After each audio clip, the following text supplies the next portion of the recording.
Sunita Williams अंतरिक्ष में फंस गई हैं।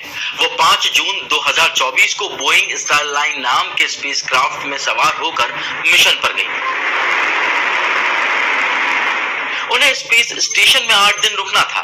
आज 23 दिन हो चुके हैं, लेकिन वो वापस कब लौटेंगी ये तय नहीं है।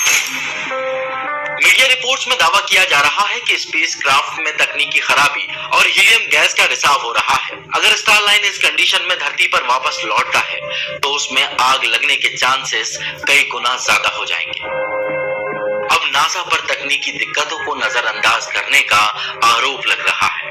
आज भास्कर एक्सप्लेनर में जानेंगे सुनीता विलियम्स किस मिशन को पूरा करने स्पेस में गई हैं, साथ ही वो कैसे धरती पर सुरक्षित वापस लौटेंगी। ये अमेरिकी कंपनी एयरक्राफ्ट बोइंग और नासा का joint crew flight test mission है। ये स्पेस कैप्सूल एस्ट्रोनॉट्स को पृथ्वी की लो अर्थ ऑर्बिट लियो में बने स्पेस स्टेशन तक ले जाने और वहां से वापस लाने के लिए डिजाइन किया गया है। एलन मस्क के बाद बोइंग एस्ट्रोनॉट्स को स्पेस स्टेशन ले जाने वाली दूसरी प्राइवेट फर्म बन गई है। बीते महीने स्टारलाइन के लॉन्च को कई बार टाला गया। आखिरकार 5 जून को इसने धरती से उड़ान भरी, जो 25 घंटे के सफर के बाद इंटरनेशनल स्पेस स्टेशन यानी ISS पहुंची।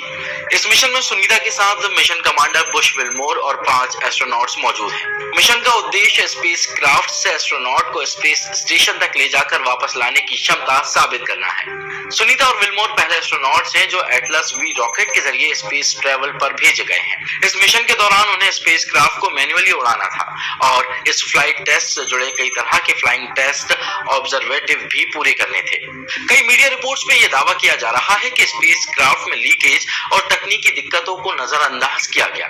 मिशन के दौरान स्पेस क्राफ्ट को 13 जून को वापस आना था। खराबी के चलते इसकी तारीख 19 जून कर दी गई। अब बताया जा रहा है कि 2 जुलाई तक उनकी वापसी की कोशिश की जाएगी। रॉयटर्स की एक रिपोर्ट में कहा गया कि 6 मई को लॉन्च से ठीक 2 घंटे पहले रॉकेट की ऊपरी स्टेज में एक प्रेशर वाल्व में दिक्कत होने के चलते लॉन्च को 5 जून तक रोक दिया गया था। इसके पहले नासा ने कहा कि स्पेस क्राफ्ट के सर्विस मॉड्यूल के थ्रस्टर में एक छोटा सा हीलियम लीक है।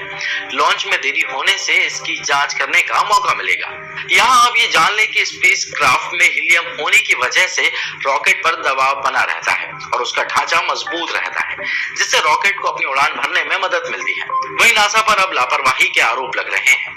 CBS न्यूज की एक रिपोर्ट में कहा गया कि नासा और बोइंग को 5 जून को हुए लॉन्च से पहले ही स्पेस क्राफ्ट में हीलियम के रिसाव के बारे में पता था।